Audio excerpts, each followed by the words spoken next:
అసలు హైదరాబాద్ అంటేనే భయమేస్తుందన్నమాట. ఎందుకంటే మటన్ పాయ, బోటీ చాప్స్ ఈ పేర్లు వింటేనే మాంసాహార ప్రియులకు నోరూరడం సహజం. హోటల్లో వండేటప్పుడు వచ్చే ఆ గుమగుమల వెనక ఎంతటి దారుణం దాగి ఉంటుందనేది ఎవరు ఊహించరు. ఇప్పుడు నేను చెప్పబోయే దాని గురించే. నేను చెప్పిన తర్వాత మీరు నోరెళ్ళబెట్టి చూస్తారన్నమాట. నేను తిన్నది అదా అని. ప్రజల ప్రాణాలతో చెలగాడుతూ నెలల తరబడి నిల్వ ఉంచిన కుళ్ళిన మాంసాన్ని విక్రయిస్తున్న ఒక ముఠా గుట్టును మంగళహాట్, మంగళహాట్ పోలీసులు రట్టు చేశారన్నమాట.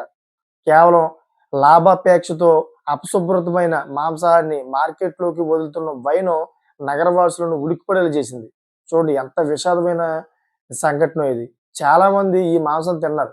మనం పూర్తి వివరాలు మనం తెలుసుకుంటే మంగళహాట్ పోలీసులు, గోల్కొండ బోన్ టాస్క్ ఫోర్స్, జిహెచ్ఎంసి అధికారులు సంయుక్తంగా మంగళహాట్ కీస్తీ చమన్ సమీపంలోని A to Z ship and గోటీ ఆప్స్ అనే దుకాణంపై దాడులు నిర్వహించారన్నమాట. ఈ దాడుల్లో దాదాపు 300 కేజీలు కుళ్ళిపోయిన మేక, గొర్రె మాంసం, వాటి విడిభాగాలు లభ్యమయ్యాయి. నిందితుడు అమర్ నగర్ కాలనీకి చెందిన మహమ్మద్ అఫ్రోజ్ను పోలీసులు అదుపులోకి తీసుకున్నారు. సో అతన్ని విచారించిన తర్వాత విచారణ వెల్లైన వివరాల ప్రకారం నిందితుడు ఈ మాంసాన్ని స్థానికంగా కొనుగోలు చేయడం లేదంట. కర్ణాటక, ఢిల్లీ, జమ్మూ కాశ్మీర్ వంటి రాష్ట్రాల నుండి తక్కువ ధరకి కుళ్ళునే లేదా నాణ్యత లేని మాంసాన్ని సేకరిస్తున్నాడంట. వీటిని భారీ డీప్ ఫ్రీజర్ లో నెలల తరబడి నిల్వ చేస్తూ ఉన్నాడంట. దుర్వాసన రాకుండా జాగ్రత్తలు కూడా తీసుకుంటా ఉన్నాడంట. కుళ్ళిపోయిన మాంసం నుండి వచ్చే అసహ్యకరమైన వాసన బయటికి రాకుండా కొన్ని రకాల రసాయనాలు కూడా వాడుతున్నట్లు అనుమానాలు వ్యక్తం అవుతున్నాయి. వినియోగదారులకు, హోటల్ నిర్వాహకులకు ఇది తాజా మాంసమేనని నమ్మించి తక్కువ ధరకు విక్రయిస్తూ ఉన్నాడంట. సో ఈ కుళ్ళిన మాంసం ప్రధానంగా ఎక్కడి నుంచి వస్తుందనే అంశంపై పోలీసులు ఆందోళన వ్యక్తం చేస్తూ ఉన్నారు.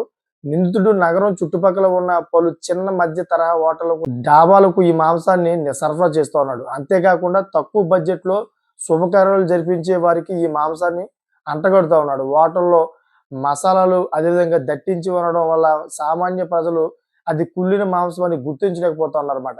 So Golconda zone DCP Chandramohan, అదనపు డీసీపీ బి కృష్ణగౌడ్ ఈ సందర్భంగా ప్రజలకు కీలక సూచనలు చేశారు. రోడ్డు పక్కన ఉండే అపరిశుభ్రమైన ప్రాంతాల్లో అధికారిక దుకాణంలో మాంసం కొనుగోలు చేయవద్దని, మార్కెట్ ధర కంటే చాలా తక్కువ ధరకు మాంసం విక్రయిస్తుంటే దాని నాణ్యతపై ఖచ్చితంగా అనుమానించాలని, మీ పరిసర ప్రాంతాల్లో ఎక్కడైనా అనుమానాస్పదంగా మాంసం నిల్వ చేసిన లేదా దుర్వాసన వస్తున్న వెంటనే పోలీసులకు లేదా జిహెచ్ఎంసి అధికారులకు ఫిర్యాదు చేయాలని చెప్పేసి ఆయన సూచించారు. సో అంతేకాకుండా కుళ్ళిన మాంసం తినడం వల్ల తీవ్రమైన ఆహార కలుషితం జరుగుతుందని వైద్య నిపుణులు హెచ్చరిస్తూ ఉన్నారు. ఇది ప్రాణాంతకరమైన ఇన్ఫెక్షన్లకు, కాలేయ సంబంధిత వ్యాధులకు దారితీస్తుందంట.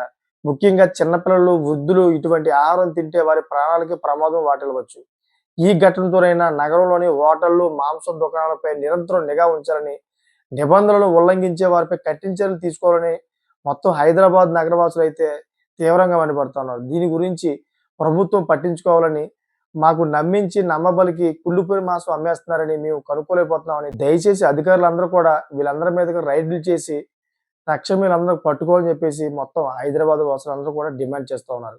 చూశారు కదా, ఈ విధంగా అయితే హైదరాబాద్లోని మోసాలు జరుగుతున్నాయి.